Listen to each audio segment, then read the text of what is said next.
Au nom du Père et du Fils et du Saint-Esprit. Amen. Viens, Esprit Saint, sanctifie-nous. Viens, Esprit de sagesse, saisis-nous.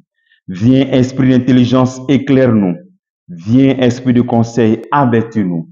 Ô Seigneur, envoie ton Esprit et tout sera créé, et tu renouvelleras la face de la terre.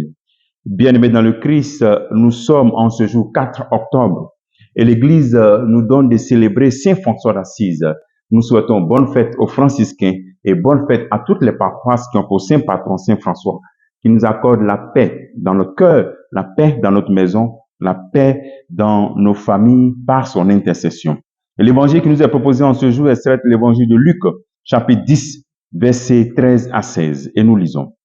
En ce temps-là, Jésus disait, « Malheureuse es-tu, Chorazine, malheureuse es-tu, Bethsaïde, car si les miracles qui ont eu lieu chez vous avaient eu lieu à Tyr et à Sidon, il y a longtemps que leurs habitants auraient fait pénitence avec le sac et la cendre. D'ailleurs, Tyr et Sidon seront mieux traités que vous lors du jugement. Et toi, Capharnaüm, seras-tu élevé jusqu'au ciel? Non. Jusqu'au séjour des morts, tu descendras. Celui qui vous écoute, m'écoute. Celui qui vous rejette, me rejette. Et celui qui me rejette, rejette celui qui m'a envoyé. Acclamons la parole de Dieu. Louange à toi, Seigneur Jésus. Voici la menace que le Christ est en train de faire sur ces villes, sur des personnes, des habitants qui refusent la bonne nouvelle, qui refusent d'accueillir la parole de Dieu. Capharnaüm, Bethsaïde, Chorazine. Ces villes où le Christ a réalisé la plus grande partie de ses miracles. Il a réalisé beaucoup de miracles dans ces villes.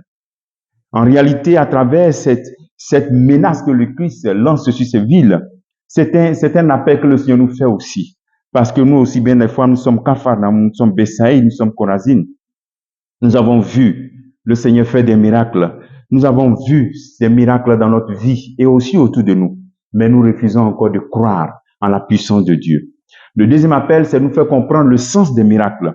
Le sens des miracles qui sont réalisés au temps de Jésus-Christ et maintenant qui continuent de se réaliser sont des signes qui, pour créer en réalité la repentance. Les signes pour créer la repentance.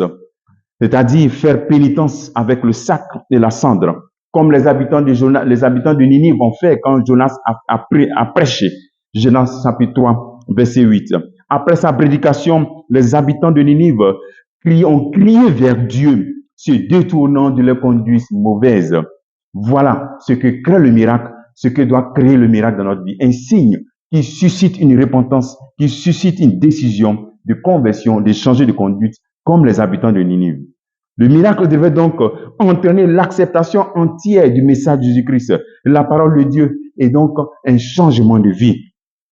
Ne pas continuer éternellement à chercher notre propre miracle. Aujourd'hui, chacun veut son propre miracle. Et nous avons le grand miracle que nous connaissons déjà. Le Christ Jésus est ressuscité. Il est vivant. Et tous nous savons, ce n'est pas une histoire, c'est une réalité. Et nous oublions que le plus grand miracle que le Seigneur voudrait voir se réaliser dans notre vie et qu'il voudrait s'accomplir, que cela s'accomplisse dans notre vie, c'est le changement de notre vie. C'est un grand miracle que nous devons créer. C'est le miracle de la conversion.